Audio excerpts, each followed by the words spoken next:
Once again welcome back to my channel Knowledge Adda. तो चलिए आगे का लेक्चर हम लोग देख लेते हैं। हमारे चैप्टर का नाम है acid base and solvent system, BSc second semester का हमारा टॉपिक है। तो आज का हमारा लेक्चर है अजलीय विलायक, जिसे हम लोग कहते हैं नॉन एक्वस सॉल्वेंट। और गाइस, अगर आप इस चैप्टर के सारे वीडियो लाइन से देखना चाहते हो तो नीचे डिस्क्रिप्शन बॉक्स में मैंने लिंक दे रखा हुआ है प्लेलिस्ट का, वहां पे जाकर के आप लोग चेक कर सकते हो। इसका ईजी हैंड रिटन नोट्स आप लोगों को वीडियो के लास्ट में मिल जाएगा, जहां पर आप लोग इजिली स्क्रीनशॉट ले सकते हो।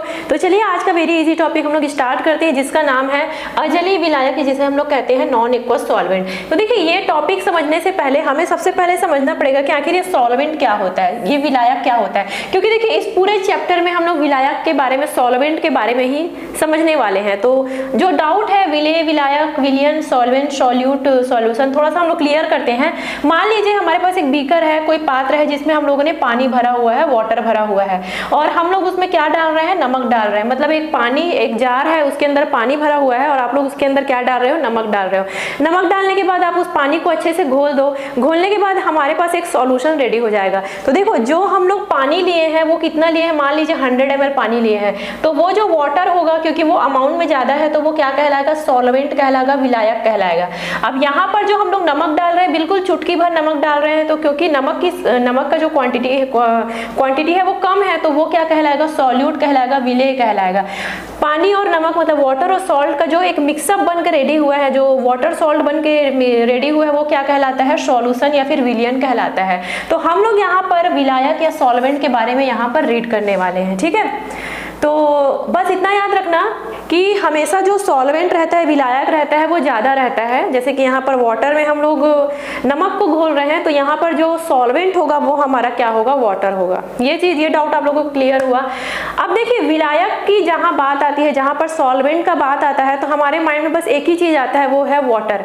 क्योंकि देखो, वाटर एक ऐसा चीज़ है ना जो कि इजिली हर चीज को घोल लेता है, और इसे साइंटिस्ट लोगों के द्वारा एक नाम दिया गया है। जो H2O है उसे यूनिवर्सल सॉल्वेंट कहा जाता है, जो वाटर है उसे यूनिवर्सल सॉल्वेंट कहा जाता है। इसके पीछे बहुत सारे कारण है। कभी कभी मे भी शॉर्ट टाइप क्वेश्चन पूछा जा सकता है कि जो वाटर है, जो H2O है, जल है, उसे यूनिवर्सल सॉल्वेंट क्यों कहा जाता है। तो इसके पीछे कारण ये है क्योंकि देखो, जो वाटर है वो काफ़ी अमाउंट में प्रेजेंट होते हैं हमारे नेचर में। हर जगह आपको वाटर मिल जाएगा। आप जहाँ भी लैब वगैरह कहीं में भी देखो, अगर कुछ भी हम एक्सपेरिमेंट करते हैं तो वाटर का हम ज़्यादा यूज़ करते हैं। किसी भी चीज़ को अगर हमको घोलना है, कोई भी सॉल्यूट अगर हमको डालना है, तो जो वाटर होते हैं वो काफ़ी अच्छे से चीज़ों को घोल लेते हैं, है ना। और एक्सपेरिमेंट करना वाटर के साथ काफ़ी ज़्यादा इजी होता है। अगर हम चीज़ों को अलग करना चाहे, पानी को ज़्यादा अच्छे से गर्म करते हैं, तो पानी भाप बन करके आसानी से उड़ जाता है। तो कहने का मतलब है कि जो वाटर है उसे यूनिवर्सल सॉल्वेंट माना गया है। काफ़ी एक अच्छा विलायक होता है, एक अच्छा सॉल्वेंट होता है क्या, वाटर। तो अभी तक हम लोगों ने क्या समझा, हालांकि हम लोग अजलीय विलायक के बारे में समझने वाले हैं, बट समझना ये भी तो जरूरी है कि सॉल्वेंट क्या होता है। तो सॉल्वेंट समझ गए आप लोग, और सबसे अच्छा सॉल्वेंट कौन सा होता है, वाटर होता है, ठीक है। ये तो बात हुई एक्वस सॉल्वेंट की, लेकिन यहाँ पे देखो टर्म यूज हो रहा है नॉन एक्वस सॉल्वेंट, अजलीय विलायक। काफी सारे साइंटिस्ट लोग सॉल्वेंट के रूप में वाटर का यूज करते आ रहे थे, किसी का ध्यान अदर सॉल्वेंट के ऊपर नहीं जा रहा था। लेकिन बात करें हम लोग 1897 और 1893 में दो साइंटिस्ट आए जिनका नाम है केडी और डब्ल्यू ओस्टवाल्ड। इन्होंने जितने भी साइंटिस्ट हैं उनका ध्यान अपनी तरफ आकर्षित किया। कैसे आकर्षित किया, उन्होंने बताया कि सॉल्वेंट में हम लोग हर समय वाटर का यूज करते हैं, लेकिन हमारे नेचर में ऐसे बहुत से पदार्थ हैं जो कि हम सॉल्वेंट के रूप में उसका यूज कर सकते हैं। उन्होंने बताया कि NH3, SO2, ईथर, H2S भी एक सॉल्वेंट है, उसमें भी हम लोग चीजों को मिक्सअप कर सकते हैं। तो केडी और ओस्टवाल्ड के द्वारा ही डिस्कवर किया गया था नॉन एक्वस सॉल्वेंट का। तो नॉन एक्वस सॉल्वेंट एक ऐसा सॉल्वेंट होता है, या फिर अजलीय विलायक एक ऐसा विलायक होता है जिसमें वाटर प्रेजेंट नहीं होता। सिंपल सी बात है, देखो यहाँ पे टर्म क्या हुआ है, नॉन एक्वस। एक्वस का मतलब क्या होता है, वाटर। नॉन का मतलब होता है नहीं, मतलब एक ऐसा सॉल्वेंट जो कि वाटर नहीं है ना, एक ऐसा विलायक जो कि जल नहीं है, वो क्या कहलाता है, आपका नॉन एक्वस सॉल्वेंट कहलाता है। ठीक है, समझ में आया। तो देखो, और भी ऐसे बहुत सारे सॉल्वेंट है जो कि केडी और डब्ल्यू ओस्टवाल्ड के द्वारा ढूंढा गया। NH3 हो गया, SO2 हो गया, ईथर हो गया, H2S हो गया। हालांकि देखो, इनके जो भी फिजिकल कैरेक्टर थे वो वाटर की तरह उतने अच्छे नहीं थे, लेकिन फिर भी इसे यूज किया जा सकता था, क्योंकि इनमें भी जो सॉल्वेंट में एक जो प्रॉपर्टीज होना चाहिए वो भी इनके अंदर था। तो इन्होंने ही ये सब चीजें जो नॉन एक्वस सॉल्वेंट है उसकी डिस्कवरी इन्होंने ही किया था। ठीक है, क्लियर हो गया गाइस। अब चलिए काम करते हैं, जो सॉल्वेंट है उसका हम लोग प्रॉपर्टी देख लेते हैं कि जो एक अच्छा विलायक होता है, एक जो अच्छा सॉल्वेंट होता है, उनमें क्या क्या प्रॉपर्टीज होना चाहिए। और रही बात जो वाटर है और ये जो नॉन एक्वस सॉल्वेंट है, क्योंकि वाटर क्या है, एक्वस सॉल्वेंट है, क्योंकि वो वाटर है ना ऑफ कोर्स, तो वो एक्वस सॉल्वेंट है। लेकिन नॉन एक्वस सॉल्वेंट यहाँ पे मैं क्या क्या बताई, ईथर हो गया, NH3 हो गया, SO2 हो गया, ये सारे क्या है आपके नॉन एक्वस सॉल्वेंट के अंतर्गत आते हैं। तो चलिए हम लोग एक काम करते हैं, प्रॉपर्टीज डिस्कस करते हैं सॉल्वेंट की, उसमें हम लोग कंपेरिजन करेंगे कि वाटर ज्यादा अच्छा है कि ये जो नॉन एक्वस सॉल्वेंट है वो ज्यादा बेटर है। ठीक, सॉल्वेंट मतलब जो विलायक है उनके भौतिक गुणों के बारे में हम लोग देख लेते हैं। सबसे पहला है गलनांक तथा क्वथनांक, melting point and boiling point. तो क्या होते हैं इस मेल्टिंग पॉइंट, क्या होता है गलनांक, मेल्टिंग पॉइंट का मतलब क्या होता है। जैसे मान लीजिए कोई सॉलिड है, तो ऐसा टेम्परेचर, वो टेम्परेचर जिसमें जो सॉलिड है वो लिक्विड स्टेट में चेंज होता है। मान लीजिए आपके पास बर्फ है, बर्फ को अगर आप गर्म करते हो तो बर्फ को गर्म करने के बाद कुछ टेम्परेचर, कुछ पॉइंट ऐसा आएगा जिसमें वो लिक्विड में चेंज हो जाएगा, जैसे कोई भी अदर सब्सटेंस भी हो सकता है। तो ऐसा पॉइंट जिसमें जो हमारा सॉलिड है वो लिक्विड में चेंज हो जाएगा। तो जो टेम्परेचर पे, जिस टेम्परेचर पे जो सॉलिड है वो लिक्विड में चेंज हो रहा है वो आपका मेल्टिंग पॉइंट कहलाता है। मतलब जैसे मेल्ट हो रहा है वो मेल्टिंग पॉइंट। और बॉइलिंग पॉइंट क्या है, मान लीजिए आपके पास कोई लिक्विड है और वो टेम्परेचर जिसमें जो हमारा लिक्विड है वो वेपर में चेंज है, मतलब भाप बन के उड़ जाए। जैसे कि पानी है, पानी को आप गैस पे चढ़ाते हो, गर्म करते हो, तो वो टेम्परेचर जिसमें जो हमारा पानी है वो उबलना स्टार्ट करे और वो भाप बनना चालू हो जाए, तो वो हमारा बॉइलिंग पॉइंट कहलाता है।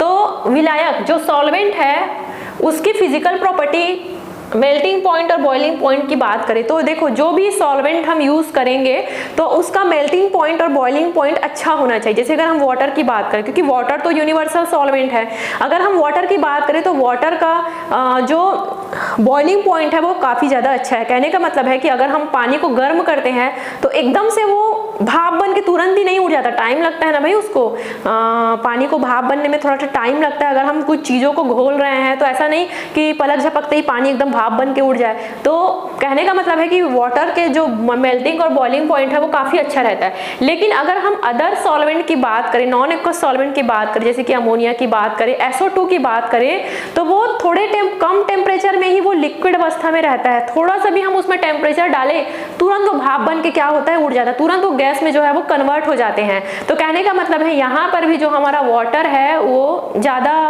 अच्छा सॉल्वेंट होता है अदर सॉल्वेंट की अपेक्षा। मतलब जो हम नॉन एक्वस सॉल्वेंट पढ़े, अमोनिया, SO2 वगैरह, उससे काफी ज्यादा बेटर होता है। तो एक अच्छा विलायक होने के लिए, एक अच्छा सॉल्वेंट होने के लिए जो भी इनका मेल्टिंग और बॉइलिंग पॉइंट है वो थोड़ा सा ज्यादा होना चाहिए। ठीक है गाइस, अब चलिए सेकंड नंबर का फिजिकल प्रॉपर्टी देखते हैं, गलन तथा वाष्पन की गुप्त ऊष्मा, latent heat of fusion and vaporisation. तो आखिर ये क्या होता है, देखो गलन ऊष्मा क्या होता है। तो देखो बहुत सिंपल सी चीज है, जो ठोस है उसे लिक्विड में चेंज होने के लिए वो जितना हीट को एब्जॉर्ब कर रहा है, मतलब जितना ऊष्मा को वो अवशोषित कर रहा है। कोई ठोस है, जैसे मान लीजिए बर्फ है, अगर वो बर्फ को लिक्विड में चेंज होने के लिए, वाटर में चेंज होने के लिए जितना भी हीट को एब्जॉर्ब करेगा वो उसकी क्या कहलाती है, गलन ऊष्मा या फिर लेटेंट हीट कहलाता है। ठीक है, और अगर वाष्पन ऊष्मा की बात करें तो कोई भी लिक्विड है वो गैस में चेंज होने के लिए, मतलब भाप बनने के लिए उसे कितनी हीट को एब्जॉर्ब करना पड़ता है वो क्या कहलाता है, वाष्पन ऊष्मा कहलाता है, वेपोराइजेशन कहलाता है। क्लियर हुआ आप लोगों को। तो चलिए देख लेते हैं, डेफिनेशन में लिखी हुई हूँ गाइस, जो भी चीजें मैं बता रही हूँ उसका मैं डेफिनेशन बकायदा लिखी हूँ कि ये एक्चुअल में क्या क्या होता है। काफी बहुत सारे स्टूडेंट लोगों को कंफ्यूज होता है कि आखिर ये होता क्या है। तो चलिए कंपैरिजन करते हैं हमारे एक्वस सॉल्यूशन और नॉन एक्वस सॉल्यूशन, मतलब वाटर और NH3 की। तो देखो वाटर का जो गलन ऊष्मा है, मतलब जो वाटर का गलन ऊष्मा है 1.43 किलो कैलोरी है ना, और वाष्पन का, इसका अगर हम लोग वेपोराइजेशन का देखें तो 9.71। मतलब ये कुछ नहीं है, बस इसका ये वैल्यू है कि वाटर और अमोनिया का लगभग सेम होता है। अगर हम लोग गलन ऊष्मा की बात करें तो वाटर और अमोनिया का लगभग सेम होता है। ठीक है, ये हुआ। चलिए आगे की प्रॉपर्टीज हम लोग देख लेते हैं श्यानता, जिसे हम लोग कहते हैं विस्कोसिटी। तो सबसे पहले तो सवाल ये आता है कि आखिर ये विस्कोसिटी क्या होता है। तो देखो एक सिंपल सा टर्म बता रही हूँ, श्यानता मतलब होता है चिपचिपापन, है ना।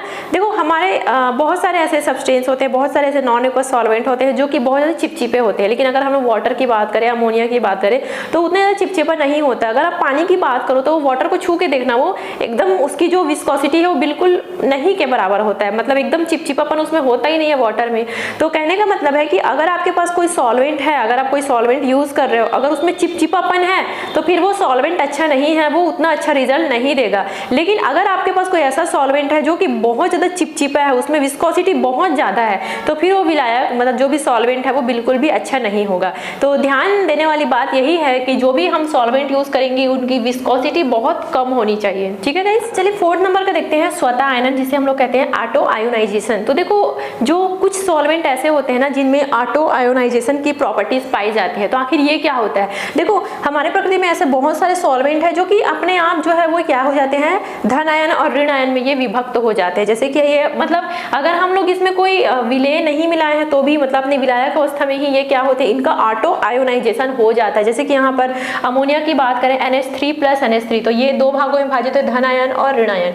बात करें H2O की, ये भी H3O+ और OH- दो आयनों में ये क्या हो गया, विभक्त हो गया। तो कहने का मतलब है कि इनका ऑटो आयोनाइजेशन हो गया है। ठीक है, लेकिन अगर हमारे पास सॉल्वेंट है उसका ऑटो आयोनाइजेशन हो रहा है, वो इस पर भी डिपेंड करता है कि हम जो भी सॉल्यूट उसमें मिला रहे हैं, जो भी विलेय हम उसमें डाल रहे हैं वो एसिड है कि बेस है, उस पर भी डिपेंड करता है। ठीक है, एसिड बेस पर भी डिपेंड करता है। तो ये सारे फिजिकल प्रॉपर्टीज है गाइस सॉल्वेंट का।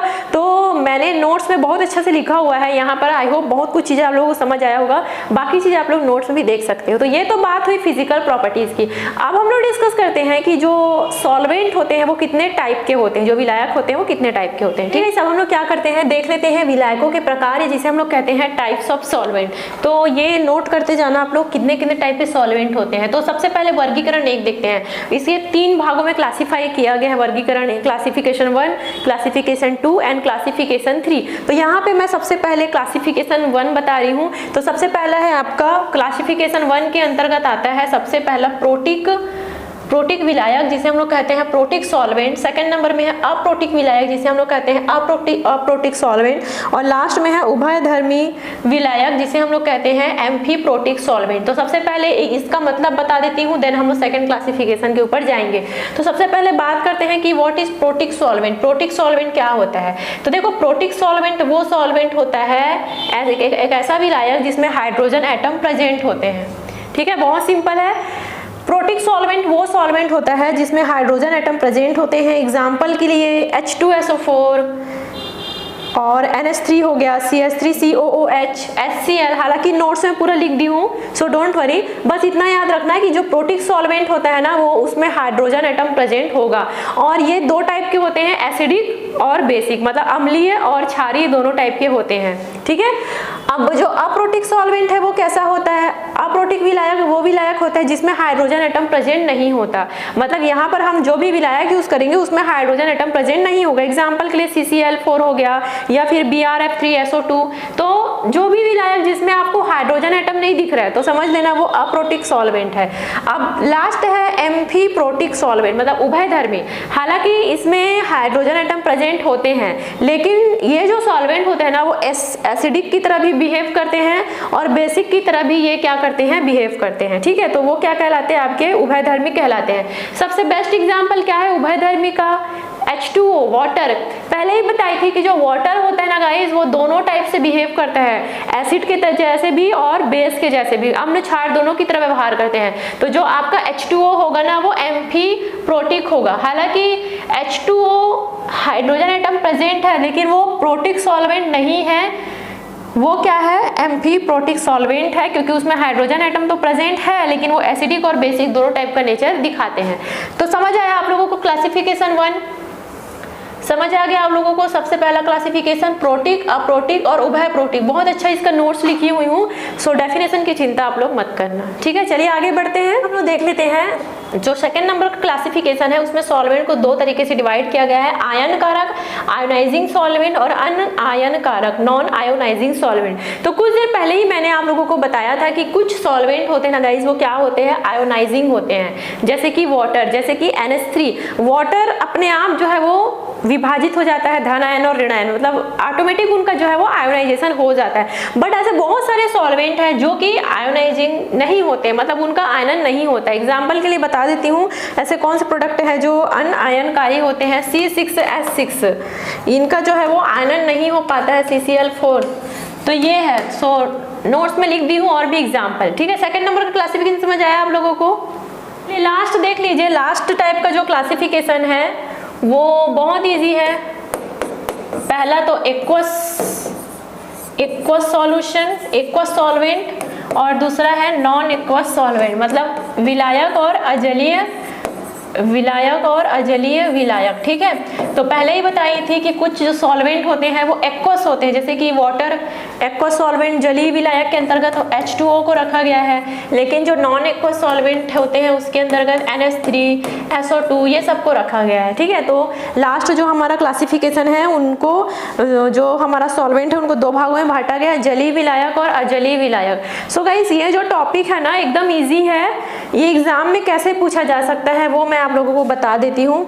एग्जाम में 2 या 3 नंबर के लिए आएगा। अजलीय विलायक से आप क्या समझते हैं, विलायकों के भौतिक गुणों की व्याख्या कीजिए। What is non aqueous solvent, explain their physical properties, है ना। जो भी सॉल्वेंट है उनके फिजिकल प्रॉपर्टीज को बताइए। तो बस इतना ही आप लोगों को लिखना है। सबसे पहले डिफाइन कर देना कि what is non aqueous solvent, then उसके बाद उसकी कुछ प्रॉपर्टीज को लिख देना, देन लास्ट में उनका क्लासिफिकेशन लिख देना। बहुत इजी है। तो सबसे पहले हम लोगों ने डेफिनेशन देखा, देन उसके बाद हम लोगों ने देखा कि जो हमारा सॉल्वेंट उनके अंदर क्या क्या प्रॉपर्टीज पाए जाते हैं, देन उसको कैसे 3 भागों में क्लासीफाई किया गया है। सबसे पहला क्या था, प्रोटिक, अप्रोटिक एंड उभयधर्मी, मतलब एम्फीप्रोटिक। सेकंड नंबर में हमारा था आयन और अनायन कारण, और लास्ट में हमारा जलीय और अजलीय, ठीक है। तो अब एक काम कीजिए, आप लोग हैंड रिटन नोट्स का स्क्रीनशॉट ले लीजिए, और ये टॉपिक पे उतना लोड लेने वाली बात ही नहीं है, बहुत इजी है। अगर आप लोग मैं जो समझाई हूँ उसको थोड़ा भी समझे होगे ना, तो जो नोट्स है उसको पढ़ के ही आपको याद हो जाएगा। बहुत इजी वे में मैंने अपना हैंड रिटन नोट्स रेडी किया है। तो आई होप आज का वीडियो आप लोगों को समझ आया होगा। तो गाइज बता दूं, हमारा जो लास्ट चैप्टर चल रहा है उसमें केवल 2 ही टॉपिक है। पहला टॉपिक हमारा कंप्लीट हो गया, इस चैप्टर का लास्ट टॉपिक और बचा हुआ है, देन हमारा ये चैप्टर कंप्लीट हो जाएगा, यूनिट 1 कंप्लीट हो जाएगा। देन इसके बाद इनके जो भी शॉर्ट टाइप क्वेश्चन है, मल्टीपल चॉइस क्वेश्चन है, इंपॉर्टेंट क्वेश्चन है, वो हम लोग डिस्कस करेंगे। तो चलिए आज के लिए इतना ही, मिलते हैं नेक्स्ट वीडियो में। Thank you so much for watching.